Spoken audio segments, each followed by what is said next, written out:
अहले सुन्नत जिंदाबाद, माए अहले सुन्नत नारे हैदरी या नारे गौस या गौस। अल्हम्दुलिल्लाह रब्बिल आलमीन वस्सलातु वस्सलामु अला सय्यिदिल अंबिया'i वल मुरसलीन व अला आलिहि व अस्हाबिहि अजमईन। क़ाल अल्लाहु तआला फ़ी कलामिहिल मजीद या अय्युहल्लज़ीना आमनू उदख़ुलू फ़िस्सिल्मि काफ़्फ़तन व ला तत्तबि'ू खुतुवातिश शैतान। व क़ाल फ़ी मक़ामिल आख़र इन्नमा यअमुरुकुम बिस्सूइ वल फ़हशाइ व अन तक़ूलू अला अल्लाहि मा ला तअलमून। सदक़ल्लाहुल अज़ीम।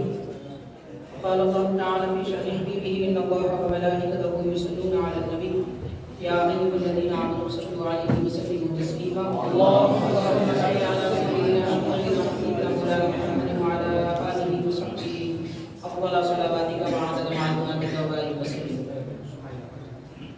मुहतरम मक़ाम हज़रत मौलाना ज़हीरुद्दीन साहिब अब्दुल्लाही दामत बरकातहू कामिल जामी निज़ामिया मुअज़्ज़ज़ मुहतरम मौलाना सईद फ़िरासत अली साहिब, मौलाना मुस्तफ़ा साहिब इमाम व ख़तीब मस्जिद हज़रत, मुअज़्ज़ज़ हाज़िरीन मुकर्रम सामाईन, इंतज़ामी कमेटी मस्जिद हज़रत, अस्सलामु अलैकुम व रहमतुल्लाहि व बरकातहू। अल्लाह तबारक व तआला ने इंसानियत और जिन्नात को खास तौर पर उसकी इबादत के लिए पैदा फरमाया है। इबादत का माना होता है अपना दिल, अपना इरादा, अपनी ख्वाहिश, अपना सर, सब कुछ अल्लाह के दरबार में झुका देना। इबादत की तारीफ उलमा इकराम ने जो बयान फरमाई है उसका लफ्ज़ है गायतुत तदल्लुल, हद दर्जे की जिल्लत इख्तियार करने का नाम इबादत है।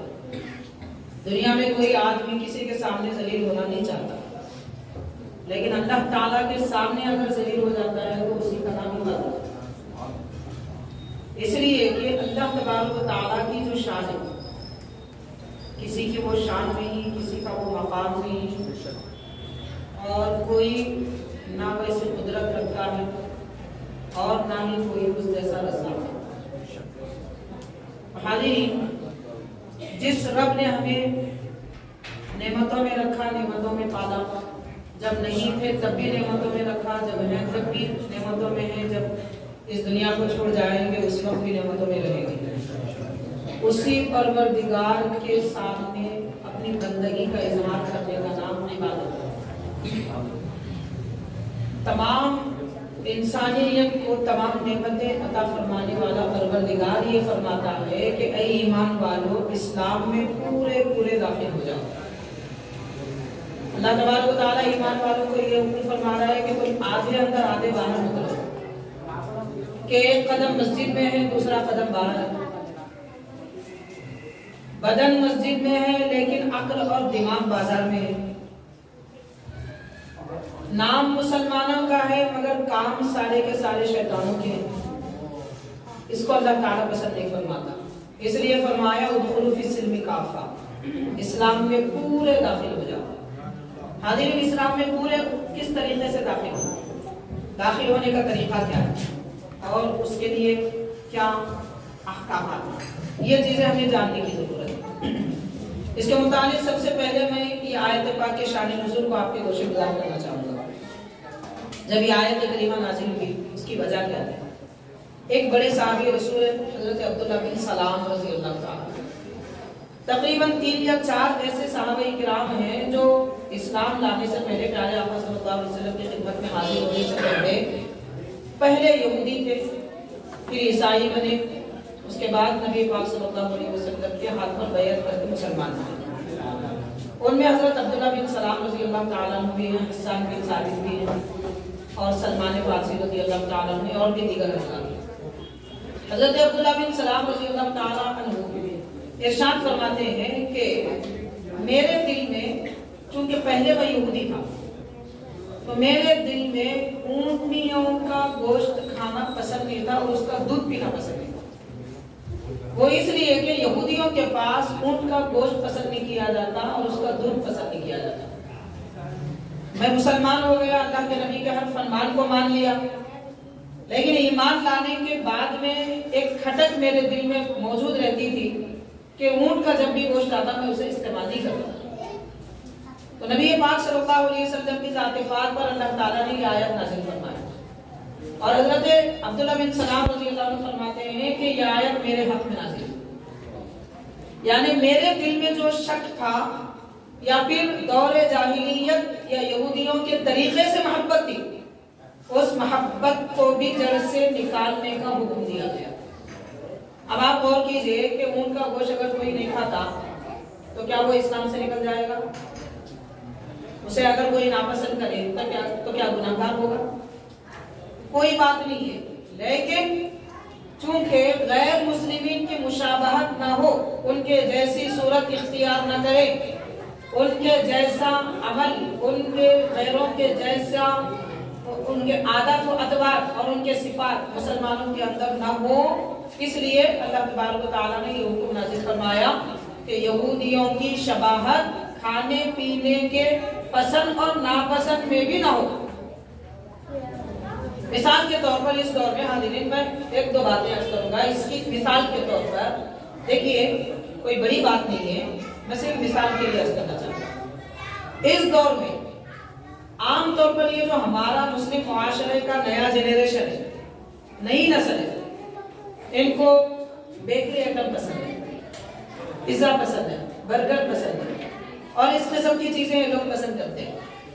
कदीम जमाने के लोगों को आप देखेंगे तो उन्हें खाने पीने के अशिया में बगारा खाना पसंद होता है, बाकी अदामत वाली चीजें पसंद होती हैं, कद्दू पसंद होता है। उसकी वजह क्या है? इसलिए कि बड़ों की भुट्टी में ये डाला गया था कि ये हमारे बड़ों का खाना है, ये हमारे बड़ों का खाना है, उनकी भुट्टी में ये डाला गया था और आज हमने हमारे बच्चों की भुट्टी में डाला ये मेरी पसंद है, इसलिए बच्चों की भी पसंद वही है, आइसक्रीम पसंद और दुनिया की सारी ऐसी खाने की अशिया, केक, आइसक्रीम वगैरह, ये सब ऐसी अशिया हैं जिनका इस्लाम और मुसलमानों से ग़िज़ाई तौर पर कोई ताल्लुक नहीं, ना तहजीब का ताल्लुक, ना इस्लाम का ताल्लुक, ना ग़िज़ा की पसंदीदा तौर पर कोई ताल्लुक। मैं ये नहीं कह रहा हूँ ये नाजायज है, हराम है, मकरूह है, फलां है, इसकी बातों में हम जाएंगे ही। हम सिर्फ इतना देखेंगे कि हमारे बड़ों को क्या पसंद था और क्या नापसंद था। दूसरा ये कि दूसरी मजहब वालों को क्या पसंद है।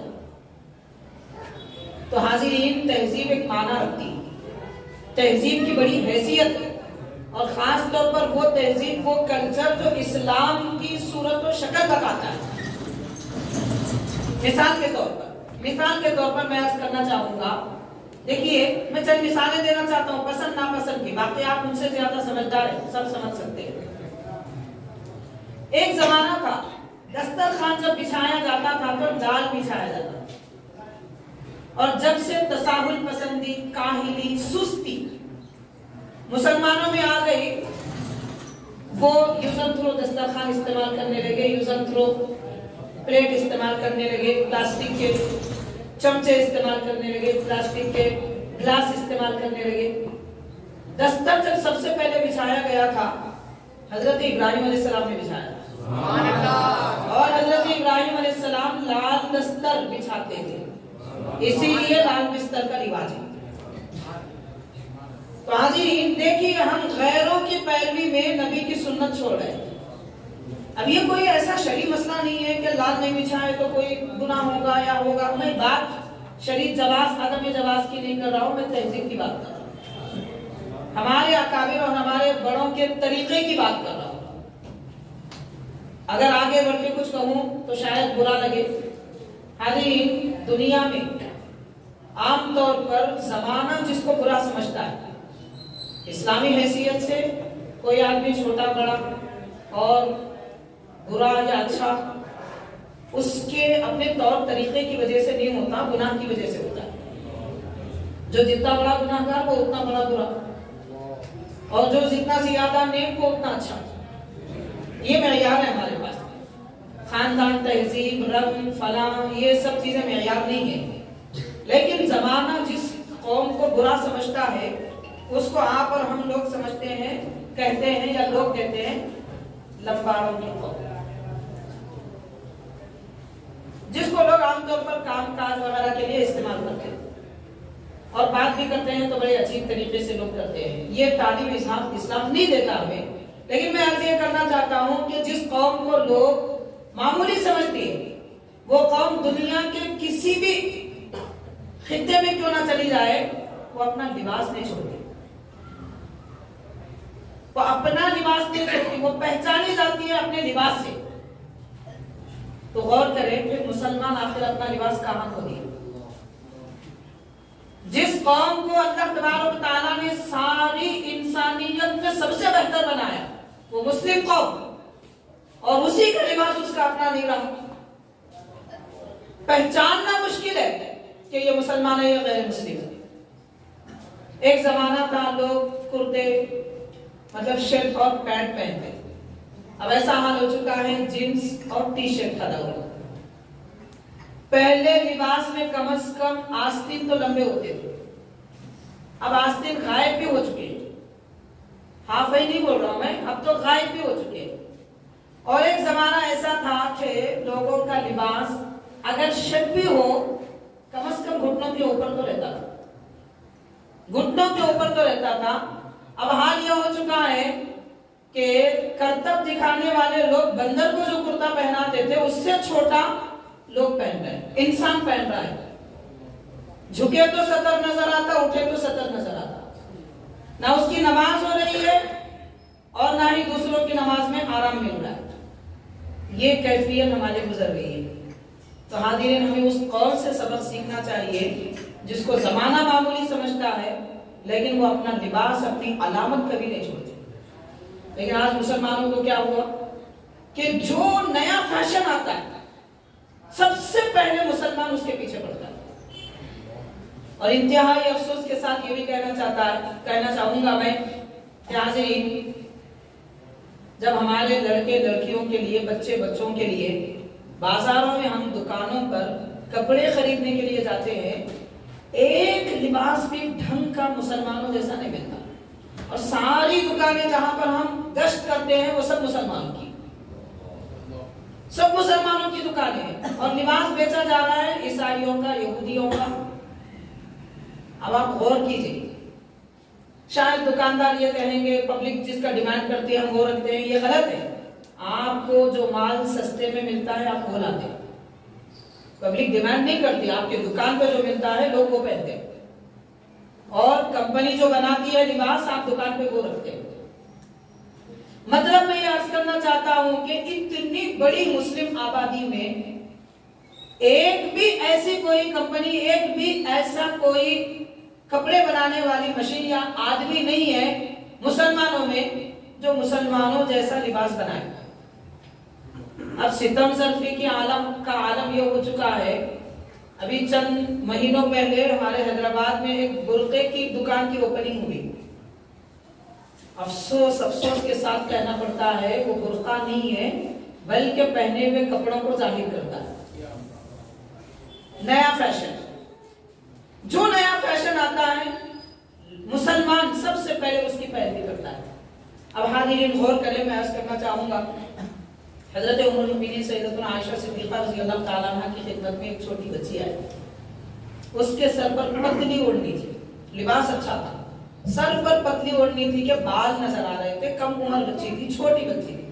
हजरत उम्मुल मोमिनीन आयशा सिद्दीक़ा रज़ियल्लाहु तआला अन्हा ने ओढ़नी निकाली, फाड़ दी, तय करके उसको नहीं दी, फाड़ दी, क्योंकि जो चीज फाड़ी जाती है उसकी अहमियत खत्म हो जाती है।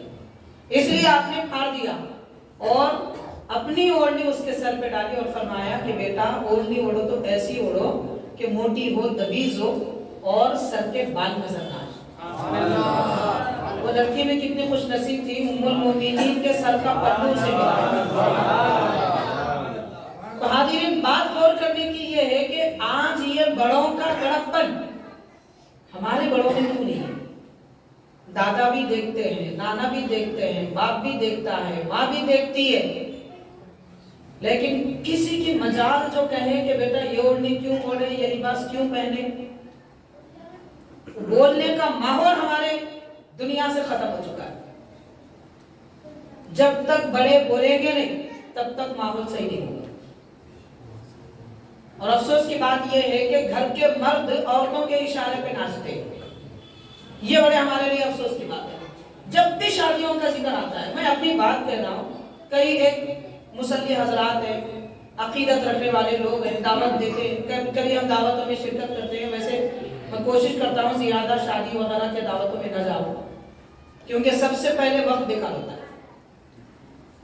और जल्दी अगर कोई दावत में चले गए, तजुर्बा है मेरा माशाअल्लाह, हम 10 बजे शादी खाने में पहुंचे, एक नहीं शायद के 25-30 ऐसी दावतें कि शादी खाने की लाइट भी नहीं खुली थी, लाइट भी नहीं खुली थी। और नौशाद के करीबी लोगों को हमने जब फोन किया तो वहां पे बाजे की गाड़ी की आवाजें आ रही, वापिस हो गए। इसलिए हमने तय कर लिया शादियों में नहीं जाएंगे, वलीमों में नहीं जाएंगे। कोशिश करते हैं जहां ऐसा कुछ बुराई देखी और कुछ कहा किसी से, तो सबसे पहला उज्र जो होता है लोगों का वो ये, मुझसे आप क्या कर सकते हैं, घर में औरतों की ख्वाहिश। मतलब मर्द औरतों के इशारे पे नाचने वाला हुआ है। जो नबी पाक सल्लल्लाहु अलैहि वसल्लम का फरमान है, हुजूर पाक सल्लल्लाहु अलैहि वसल्लम ने फरमाया, जो मर्द औरतों को अपना सरदार बना ले वो बगैर छुरी के ज़बह कर दिया गया। औरतों की पैरवी करने वाले ऐसे होते हैं, बगैर छुरी के ज़बह कर दिया गया। अब आप अंदाजा कर लीजिए हम किस रास्ते पे जा रहे हैं। कुरान मजीद कह रहा है, उदखुलू फिस्सिल्मी काफ़ा, ऐ लोगों इस्लाम में पूरे दाखिल हो जाओ। हजरत अब्दुल्ला बिन सलाम रज़ी अल्लाह तआला अन्हु के दिल में सिर्फ ऊँटनी का गोश्त ना खाने की तमन्ना रही थी। वो भी इस वजह से कि वो नापसंद नहीं करते थे, ना यहूदियत से मोहब्बत थी, वो दीन छोड़कर इधर आए हैं, लेकिन एक आदत थी। उस आदत को भी अल्लाह ताला ने पसंद नहीं फरमाया, क्योंकि इसमें गैरों की मुशाबहत है। अब आप गौर कर लीजिए कि 31 माह दिसंबर की 31वीं तारीख जब भी आती है, मुस्लिम बस्ती है, मुस्लिम गलियां हैं, मुसलमानों के बेकरीज हैं, मुसलमानों की दुकानें हैं, और सबसे ज्यादा केक मुसलमानों की बस्तियों में फरोख्त होते हैं, काटे जाते हैं और जाया किए जाते हैं। खाते नहीं है, चेहरे पे मत देते, सर पे मत देते। एक हैवान को तक ताजीम है रोटी की, कुत्ता भी इज्जत करता है ग़िज़ा की। मतलब इस वक्त का आदमी, इस वक्त का इंसान कुत्ते से बदतर हो चुका है। ग़िज़ा की इज्जत करना जिसको नहीं आता वो कैसा इंसान है, किस ज़ाविये से हम उसे इंसान कहें। जानवर भी इज्जत करता है ग़िज़ा की। 31वीं माह दिसंबर की शब जब आ जाती है, लोग खुशियां मनाने की बात करते हैं। हाज़रीन, मैं कहूंगा किस बात की खुशी, किस बात की खुशी मनाई जा रही है? क्या खुशी इस बात की है कि मेरा 1 साल बेकार हो गया? क्या खुशी इस बात की है कि मेरी उम्र के 365 दिन खत्म हो गए? क्या खुशी इस बात की है कि मैंने पिछला सारा साल गुनाहों में, नाफरमानियों में, लोगों को अजियत और तकलीफ देने में, गीबत और चुगलखोरी करने में, हराम खाने में, झूठ बोल के माल बेचने में गुजारी? इस बात की खुशी है? किस बात की खुशी है? कहेंगे नए साल की आमद है। नए साल की आमद से हमारा क्या ताल्लुक? हमारा क्या ताल्लुक नए साल की आमद से? क्या इस तरह खुशी मनाने से नया साल ऐसा हो जाएगा कि आपका अगला सारा साल इबादतों में गुजरे? क्या इस रात में खुशी मनाने से कभी ऐसा होगा कि आप 5 वक्त की नमाज बापाबंदी जमात के साथ मस्जिद में अदा करें? अगर ऐसा होता है तो मनाइए खुशी, कौन गारंटी देता है? यहाँ ऐसी कोई तयक्कुन की बात नहीं है। लेकिन एक बात मैं जरूर अर्ज करूंगा, हदीस पाक है, नबी पाक सल्लल्लाहु अलैहि वसल्लम ने फरमाया, जिसका रमजान जितनी नेकी और इबादतों में गुजरता है, उसका साल उतनी ज्यादा नेकी और इबादतों में गुजरता है। हमारा दीन तो हमें रमजान तालीम दे रहा है। क्या आज की रात में ऐसी कोई बशारत आपने सुनी है? फिर किस बात पे खुशी मना रहे हैं? और हाज़रीन, खुशी किसी चीज के मिलने पे होती है, खोने पे नहीं होती। हमने अपना 1 साल खो दिया और खुशी मना रहे हैं। अगर ऐसी बात है तो चलिए, आपका फोन गुम जाए, आप खुशी मनाइए। आपकी गाड़ी गुम जाए, खुशी मनाइए, क्योंकि खोने पे अगर खुशी मनाई जाती है तो फिर 1 साल हमारा खो चुका है, उस पर खुशी मनाइए। जो चीज खो जाती है उस पर खुशी मनाई नहीं जाती, जो चीज नेमत मिलती है उस पर खुशी मनाई जाती है। अगर खुशी मनाने की कोई सूरत बनती भी है, मैं इस्लामी तहजीब के एतबार से कह रहा हूं, हुक्म शरई के तौर पर नहीं, अगर कोई सूरत खुशी मनाने की बनती भी है तो हाजिरीन फिर खुशी आज की रात ऐसी मनानी चाहिए कि 100 रकात नमाज पढ़े रात भर। आज की रात खुशी ऐसी मनानी चाहिए कि 10-12 पारे कुरान मजीद की तिलावत करें। आज की रात खुशी ऐसी मनानी चाहिए कि 1000-2000 मरतबा दुरूद पढ़ लें। खुशी ऐसी मनानी चाहिए कि करीब 50-60 लोग गरीबों को जो भूखे हैं, पेट भरों को सब खिलाते हैं, भूखे जो लोग हैं ऐसे लोगों को खाना खिलाइए तो मानेंगे हाँ भाई मुसलमान खुशी मना रहे हैं, नए साल की आमद पर खुशी मना रहे हैं। जबकि इस नए साल का इस्लाम से कोई ताल्लुक ही नहीं है, इस नए साल का इस्लाम से कोई ताल्लुक नहीं है। तो हाजिरीन अपना ताल्लुक इस्लाम से पूरे तौर पर जोड़ने की जरूरत है। बात बहुत तवील हो जाएगी, अब मैं मुख्तसर 1-2 बातें अर्ज करूंगा, बात अपनी खत्म करूंगा। नमाज इशा भी हमको अदा करना है माशाअल्लाह, उलमा इकराम से आपने बहुत कुछ सुना है। हाजिरीन दो बातें बस अर्ज करूंगा, फिर बात खत्म करूंगा। हजरत सैयदना मूसा अलैहिस्सलाम जब फिरौन और उसका लश्कर आपके पीछे पड़ा था तो हजरत मूसा अलैहिस्सलाम दरिया में अपना जब असा मारे तो 12 रास्ते बन गए, अपनी कौम को लेकर आप दरिया के उस पार निकल गए। किनारे पर जाकर जब देखा तो फिरौनी आधे रास्ते तक आ चुके। मूसा अलैहिस्सलाम ने दुआ की, परवरदिगार अगर ये तेरी उम्मत अगर हलाक हो जाए तो फिर मुझे दोबारा मेहनत करनी पड़ेगी, और ये जालिम बादशाह है। फिरौन इतना खतरनाक था कि उसकी उम्र 500 साल थी और 450 साल तक उसे छींक भी नहीं आई थी। इतनी सेहतमंदी के साथ जिंदगी गुजारा था, इसीलिए खुदाई का दावा किया। क्योंकि आदमी बीमार होता है तो उसे एहसास होता है मैं मखलूक हूं, मेरा खालिक है। तो अगर हम बीमार होते हैं तो सजदा शुक्र करना चाहिए, परवरदिगार तेरा एहसान है, तूने मुझे बीमार रख के मेरे बंदे होने का एहसास दिलाया। अगर बीमारी नहीं होंगे, मुसीबत ही नहीं आएगी, दिल को तकलीफ ही नहीं होगी, आराम का बिस्तर पर सोते रहेंगे, फिर ये जिंदगी नहीं है। रब को रब मानना, वो एहसास दिल में पैदा होना, ये असल जिंदगी है। तो फिरौन खुदाई का दावा करने की वजह क्या थी? उलमा लिखते हैं कि 450 साल तक बीमार नहीं हुआ। तो हाजिरीन अल्लाह ताला का बहरा है, इसीलिए उलमा क्या कहते हैं, एक शेर है, हर हाल में राजी हूँ, जो चाहो करो आका, आसी भी तुम्हारा है, रहमत भी तुम्हारी। तो ये कैफियत एक मोमिन में होनी चाहिए। तो फिरौन की कौम जब आधे रास्ते तक आ गई, हजरत मूसा अलैहिस्सलाम ने दुआ की, रब ताला ने फौरन पानी को हुक्म फरमाया, सारे लोग डूब गए। लेकिन कुछ देर के बाद देखा कि फिरौन की फौज में से चंद लोग किनारे पे आ गए। तो हजरत मूसा अलैहिस्सलाम ने अर्ज किया, परवरदिगार ये लोग तो जिंदा आ गए।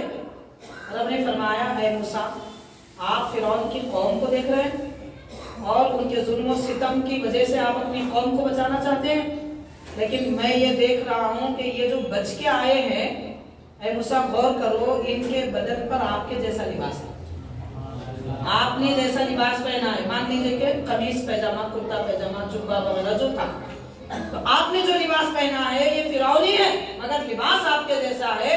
मेरे महबूब की मुशाबहत भी कोई इख्तियार करता है तो मैं उसे अज़ाब में डूबने दूंगा। अब आप गौर कीजिए कि कितनी मर्तबा अज़ाब इलाही आया होगा, लेकिन यही उलमा है और यही आपके मस्जिद के इमाम है और आपकी मस्जिद में झाड़ू देने वाले यही मुअज्जिन है।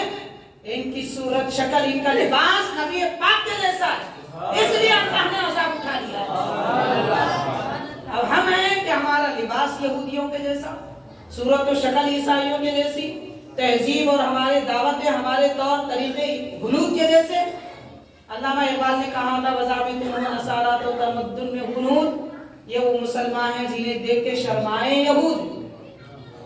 ये कैफियत आज हम मुसलमानों की हुई है। पतंगों का दिन आता है तो मुसलमान बच्चे गलीचों में भागते नजर आते हैं। दुकानदार कौन होते हैं? मुसलमान। खरीदने वाले मुसलमान। किसकी ईद है जनाब? और बाकी एक दिन है, अब मैं नाम भी नहीं लूंगा उसका, हजरत ईसा अलैहिस्सलाम की पैदाइश का दिन, वो लफ्ज भी अदा करे तो अंदेशा है ईमान से निकल जाए। लेकिन लोग एक दूसरे को मुबारकबादी विश करते हैं फेसबुक पर, व्हाट्सएप पर, वो क्या क्या चल रहा है। हजरत ईसा अलैहिस्सलाम की विलादत का दिन है, इस्लाम में साबित नहीं होगा, ईसाइयों के पास साबित होगा, इस्लाम में साबित नहीं है कहीं भी हजरत ईसा अलैहिस्सलाम की विलादत का दिन वही हो। खैर, तो हाजिरीन, उस वक्त में भी लोग अजीब से काम करते हैं। और अफसोस ये है कि स्कूल्स मुसलमानों के, मैनेजमेंट मुसलमानों का, तलबा पढ़ने वाले स्टूडेंट्स मुसलमानों के, पढ़ाने वाले असातिज़ा मुसलमान, सब होने के बावजूद वही कार्रवाई जो गैर मुस्लिमीन के स्कूल्स में होती है, मिशनरी स्कूल्स में होती है, मुसलमानों के स्कूल में भी हो रही है। आज हमारे बच्चों को मिलादुन नबी के बारे में नहीं मालूम, मगर हज़रत ईसा अलैहिस्सलाम की विलादत का दिन मालूम। इसमें जिम्मेदार कौन है? मुस्लिम मैनेजमेंट भी है, उनसे बड़े जिम्मेदार तो माँ बाप है। हमारे माँ बाप को कुछ नहीं चाहिए, क्या चाहिए? बच्चा सुबह घर से जाए, शाम में आए, दम नहीं करना, दिन भर रहे। हम ये चाहते हैं। पहले की माएँ क्या थी? बच्चे को अपने गोद में लेके रहती थी, अपने सीने से लगाए रखती थी, मेरा बच्चा मेरा लाल, मेरा चांद, कहीं और नहीं जाना। आज की माँ बाप ढकल देते हैं, जाओ बेटा कहीं और चले जाओ, कहीं और चले जाओ। अल्हम्दुलिल्लाह हमारा मदरसा है, इसलिए मैं तजुर्बे की बात कर रहा हूँ। अक्सर आने वाले माँ बाप बोलते हैं, मुझसे टाइमिंग क्या है? हम ये अब इन दिनों में, पहले तो था 8 बजे से 3 बजे तक है, वो कहते हैं मतलब फजर के बाद से भेजूंगा, इशा के बाद भेजूंगा। घर में बच्चे रहना नहीं, आपके पास ही पड़े रहना। बच्चा माँ बाप की गोद में नहीं रहेगा, माँ बाप के पास नहीं रहेगा, तो फिर कहाँ रहेगा? हाज़िरीन, ये अफसोस है। अब बात यहाँ आई तो मैं अर्ज कर रहा हूँ, नबी पाक सल्लल्लाहु अलैहि वसल्लम अपने नवासों को छू रहे थे, अपने शहजादों को भी छू रहे थे। हदीस पाक है। तो एक सहाबी रसूल है, नए नए इस्लाम लाए थे, सहाबी रसूल बुरे नहीं है माअल्लाह, उनके दिल में ऐसी कोई कैफियत नहीं है, उनके दिल के ईमान में एक रत्ती पूरे जहां के मुसलमान भी मिलकर वो रोशनी नहीं ला सकते। वो सहाबी रसूल पूरे जहां के मुसलमान मिलकर भी वो रोशनी नहीं ला सकते, एक रत्ती बराबर उनके ईमान की रोशनी, वो कैफियत नहीं ला सकते। लेकिन इस्लाम की तालीम देना था तो किसी ना किसी से कोई काम होना था, इसलिए अल्लाह ताला ने उनसे वो ज़बान कहलवाई, सरकार ने उनकी तरबियत फरमाई। वो होता ही नहीं तो आप कैसे सीखते, हम कैसे सीखते? जाहिल के जाहिल, या तो काफिर, यहूदी, मुशरिक कुछ भी रह जाते। उनका एहसान मानना चाहिए सहाबा इकराम का, कि गलती तो नहीं कहना चाहिए। अगर समझने के लिए कहूं तो उनसे अगर गलती हुई भी है तो उस गलती की वजह से हमारा ईमान बचा है। वो गलती तो नहीं है, मगर समझने के लिए मैं कह रहा हूं, क्योंकि हसनातुल अबरारी सय्यातुल मुक़र्रबीन होते हैं। अल्लाह के जो नेक नेक बंदे होते हैं वो नेकी भी करते हैं, तो उनसे बड़े लोगों के पास उनकी नेकी गुनाह के दर्जे में रहती है। ऐसा आला मकाम रखने वाले सहाबा इकराम। तो वो सहाबी ने अर्ज किया कि हुजूर आप बच्चों को चूमते हैं? मेरे 10 लड़के हैं, मैंने आज तक किसी को छुआ नहीं है। तो प्यारे आका सल्लल्लाहु अलैहि वसल्लम ने इरशाद फरमाया, जिसके दिल में अल्लाह ने रहमत रखी है वो औलाद से मोहब्बत करता है, वो औलाद से मोहब्बत करता है, और मोहब्बत कुर्बत चाहती है, दूरी नहीं चाहती। मेरा हाज़िरीन इकराम, तालीम दिलाए जरूर, मगर अपनी औलाद को अपने से दूर न रखें।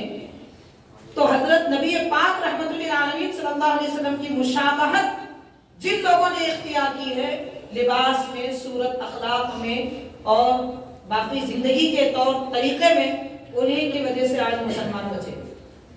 देखिए हजरत मूसा अलैहिस्सलाम की शबाहत इख्तियार करने की वजह से फिरऔनियों को भी अल्लाह ने अज़ाब न दिया।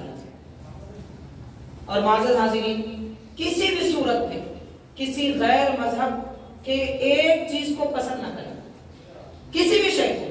जैसे त्यौहार आ जाए, वो पतंगों को पसंद कर लिए, त्यौहार आ गया पटाखों को पसंद कर लिए, ये त्यौहार अच्छा है उसके पीछे चल दिए। हमारे पास त्यौहार गैरों के आते हैं और पेश मुसलमान मनाते हैं। हाज़िरीन, अब आप गौर करें, हजरत निज़ामुद्दीन औलिया महबूब इलाही रहमतुल्लाह अलैह के सीरत में बयान किया जाता है। मतलब आप किसी कब्रिस्तान से गुजर रहे हो, किसी कब्रिस्तान से गुजर रहे थे, वहां पर आपने देखा रात के वक्त में कुछ लोग हैं कि कब्रें खोद रहे हैं और मुर्दों को निकाल रहे हैं, और कुछ एक ऐसी जमात है कि जो दूसरे इंतकाल शुदा लोगों को ला रही है, यहाँ दफन कर रही है, और ये खबर से जो लोग निकाले गए कब्रिस्तान से वो दूसरी जगह मुंतकिल किए जा रहे हैं। हज़रत महबूब इलाही माशाअल्लाह, महबूब सुबहानी और महबूब इलाही, महबूब रब्बुल आलमीन सरकार दो आलम सल्लल्लाहु अलैहि वसल्लम की महफिल में बैठते हैं, इसलिए उनको महबूब सुबहानी और इनको महबूब इलाही कहते हैं। तो हजरत महबूब इलाही पूछते हैं कि आप लोग कौन हैं और ये नाशी क्यों मुंतकिल कर रहे हैं? वो कहते हैं कि हम फरिश्ते हैं, अल्लाह की तरफ से मामूर हैं। जिन लोगों को इस्लाम का एक तरीका भी पसंद नहीं था, एक तरीका भी इस्लाम का जिनको पसंद नहीं था, उनको मदीने पाक में अगरचे कि वो जन्नतुल बकी में मदफून थे, उनको वहां से निकाला जा रहा है और यहाँ की सरजमीन में दफन किया जा रहा है। और जो दूर थे मदीने पाक से मगर इस्लाम और उसके तौर तरीके से मोहब्बत रखते थे, उनको यहाँ से मुंतकिल करके जन्नतुल बकी में दफन किया। तो गौर कीजिए प्यारे आका सल्लल्लाहु अलैहि वसल्लम की एक एक सुन्नत से मोहब्बत क्या माना रखती है। तो हाजिरीन, इसलिए हम पर कोई दबाव नहीं है तो हम इस्लामी लिबास आम करें, कुर्ता पैजामा कमीज और ये जो तंग लिबास है इन सब से परहेज करें, अपने बच्चों को भी वही पहनाएं। इसलिए कि रियादुस सालिहीन की हदीस है, नबी पाक सल्लल्लाहु अलैहि वसल्लम ने फरमाया, ए मेरी मुस्लिम कौम, तुम अपनी अलामत खास शनाख्त बनाओ। सरकार का फरमान है तुम अपनी खास अलामत बनाओ, खास अलामत बनाओ इस तरह के जैसे सफेद गाय की जिल्द में थोड़े से काले बाल हो, यानी सफेद गाय की जिल्द में काले बाल अलानिया दिखे नजर आते हैं। मुसलमान जहां बैठे वहां पर अलानिया नजर आएंगे मुसलमान। ये कैसे हो सकता है? कैसे हो सकता है? ऐसे हो सकता है कि लिबास मुसलमानों का हो, सूरत मुसलमानों की हो, तहजीब मुसलमानों की हो, अखलाक मुसलमानों की हो, किरदार मुसलमानों की हो, बातचीत का अंदाज मुसलमानों का। और एक बात याद रहे, आखिरी अर्ज करूंगा हाजिरीन, सफर में 2-4 हजरात थे, एक वाकया हुआ है, मुख्तसर अर्ज कर रहा। एक आदमी कहने लगे कि भाई मैं गैरों के साथ में 10 साल गुजारा, गैरों के साथ में मैं 10 साल गुजारा, किसी ने आज तक मेरे को नहीं पहचाना कि मैं मुसलमान। तो इस सुनने वाले ने कहा कि तुम पेशाब भी बैठ के नहीं करे, ये हाल हो चुका है हमारे को। मुख्तसर करके और एक बात कहूंगा, बात याद आ रही है हाजिरीन, जब ब्रिटिश की हुकूमत थी, एक मुसलमान ने एक ईसाई को कर्जा दिया था, ईसाई कर्जा वापस नहीं कर रहा था। मुसलमान हर तरीके से कोशिश कर लिया, किस तरीके से लूं, कोई सूरत कारगर नहीं हुई। आखिर में उसने क्या किया, जो ईसाई वहां पर पुलिस नाके में जिम्मेदार था उसके पास शिकायत ले गया कि तुम्हारे मजहब का कोई ईसाई आदमी है, मेरे पैसे कर्जे में लिए हैं, हर तरह मैंने समझा लिया मगर उसने नहीं दिया। तो पुलिस का जो जिम्मेदार था उसने एक चिट्ठी पे कुछ लिखा, बंद करके दिया और कहा तुम मत पढ़ना, उस आदमी को दे दो। ये उसके घर गया और चिट्ठी दिया, कहा कि फला पुलिस ऑफिसर ने तुम्हें दिया। वो अंदर गया, चिट्ठी खोलकर पढ़ा और कहने लगा बस 1 मिनट ठहरो। अंदर गया, सारा कर्जा जो लिया था वापस ला दिया। तो मुसलमान ने पूछा कि मैंने हर तरह तुम्हें आजमा लिया, हर तरह समझा लिया, मेरी कोई कोशिश कामयाब नहीं हुई और तुमने कर्जा नहीं दिया, चिट्ठी में ऐसा क्या लिखा हुआ है? ब्रिटिश हुकूमत के दौर की बात में कर रहा हूँ, आजादी से पहले मुसलमानों का क्या हाल था, दिल्ली का वाकया है। तो उस ईसाई ने कहा कि नहीं कुछ नहीं लिखा हुआ है, तुम्हारा खर्चा मिलाना, आप चले जाओ। उसने कहा नहीं, मैं जब तक नहीं जानूंगा नहीं जाऊंगा। आखिर उसमें क्या लिखा हुआ है? तो पुलिस ऑफिसर ने लिखा था कि तू ईसाई है, कब से मुसलमान हुआ? तू ईसाई है, कब से मुसलमान हुआ? बस इतना ही लिखा हुआ था। मतलब ये धोखा मुसलमान देते हैं, कर्ज लेके डुबोते मुसलमान हैं, झूठ मुसलमान बोलते हैं। तू कब से मुसलमान हुआ? ये आज से करीब 100 साल पहले का हाल था मुसलमानों का, कि गैर मुस्लिम कौम ईसाई भी देख के कहते थे, अलानिया पहचान लेते थे, झूठ बोलता है मुसलमान है, धोखा देता है मुसलमान है, पहचान लेते थे। हाजिरीन, ये हाल हमारे कौम का हो चुका है। अब क्या किया जाए, कौन जिम्मेदार है इसमें? जिम्मेदार कोई आलिम नहीं है, ये बात याद रखिए। लोग कहते हैं बात बात पे उलमा क्या कर रहे हैं, उलमा क्या कर रहे हैं। आजकल का तकिया कलाम हो गया, तकिया कलाम हो गया। जैसे पिछले चंद सालों पहले बोलते थे कहीं भी कुछ हो गया मुसलमान करा, बम फटा मुसलमान करा, दहशतगर्दी कोई और किया मुसलमान किया। अब ऐसे ही हमारी कौम हर बात पे उलमा को कसूरवार ठहरा रही। उलमा क्या कर रहे हैं, उलमा क्या कर रहे हैं, क्या करेंगे मेरे भाई? उलमा आपके घर में आके झाड़ू देंगे, उलमा आपके जो है वो बैतुल खले साफ करेंगे, उलमा आपके बच्चों के जो है तहारतें धुलाएंगे, क्या करेंगे? उलमा क्या कर रहे हैं? अरे भाई, आप 6 साल की उम्र से लेकर 35 साल तक बच्चे को बिगाड़ते, अब उसके बाद बच्चा बिगड़ गया तो बोलते उलमा क्या कर रहे हैं। आप अपने बच्चे को मदरसे में पढ़ाते, उसके बाद भी बच्चा सही नहीं होता, तब बोलना था आपके हाँ उलमा क्या कर रहे हैं। आप अपने बच्चे को मस्जिद 5 वक्त नमाज के लिए भेज दे, उसके बावजूद भी अगर आपका बच्चा सही रास्ते पे नहीं आता, तब आप बोल सकते थे कि भाई उलमा क्या कर रहे हैं। आप बच्चों को हवाले करते नहीं उलमा के और बोलते उलमा क्या कर रहे हैं। शिकार हमारे हाथ में आता ही नहीं है तो हम उसे सवारेंगे कैसे? आप हवाले करके देखिए, आपके बच्चे को फरिश्ता बना देगा।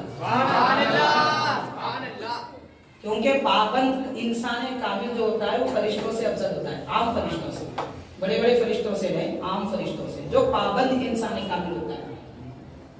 तो ये जो माहौल हमारे घरों का बिगड़ा हुआ है, ये असल फसाद की जड़ है। घर का माहौल सही करिए, घर से टीवी निकाल दीजिए, फोन निकाल दीजिए, इंटरनेट निकाल दीजिए, इसके बगैर हम जिंदा रह सकते हैं? सऊदी अरब के एक बादशाह ने कहा था, जब उस पर सारी पाबंदी लगा दी तो उसने क्या किया? उसने किया कि जो गैर मुस्लिम आया था उसके टेबल पे खजूर और पानी रखा, जमजम और खजूर, और कहा तू जो करता कर ले, हमारे पास जब तक खजूर और जमजम है हम जिंदा।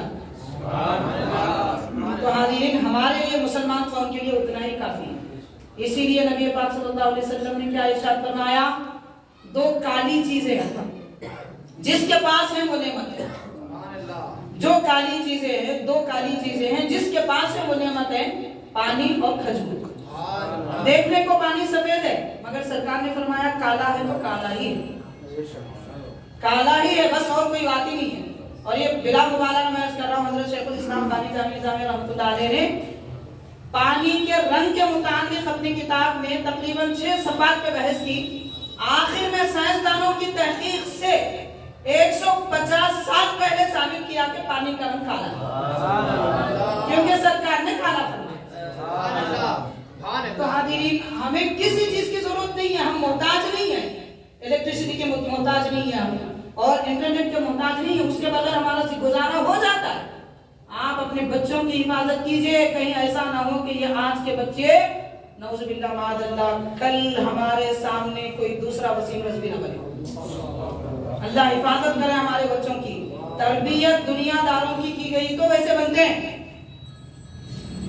दीन की मोहब्बत डालिए, दीन की मोहब्बत डालिए। हमारे हजरत सदरुल शयूख अल्लामा सय्यद शाह ताहिर रज़वी रहमतुल्लाह अलैह फरमाया करते थे, कुछ बनाओ मत बनाओ, अपने बच्चों को मुसलमान बनाओ, बस मुसलमान बनाओ। इसी बात पे मैं अपनी बात खत्म करूंगा। अल्लाह भी फरमाता है वदखुलू फिस्सिल्मी काफ़ा, इस्लाम में पूरे दाखिल हो जाओ। तो हाज़रीन, पूरे दाखिल खुद भी हूँ, अपने बच्चों को भी दाखिल करें। अल्लाह ताला जो हमने जो कहा सुना उस पर अमल की तौफीक अता फरमाए, इस मजलिस को अपने दरबार में कबूल फरमाए। सल्लल्लाहु तआला व सल्लम अला खैरि खल्क़िही सय्यिदिना मुहम्मद व आलिहि व अस्हाबिही अजमाईन, वल्हम्दुलिल्लाहि रब्बिल आलमीन।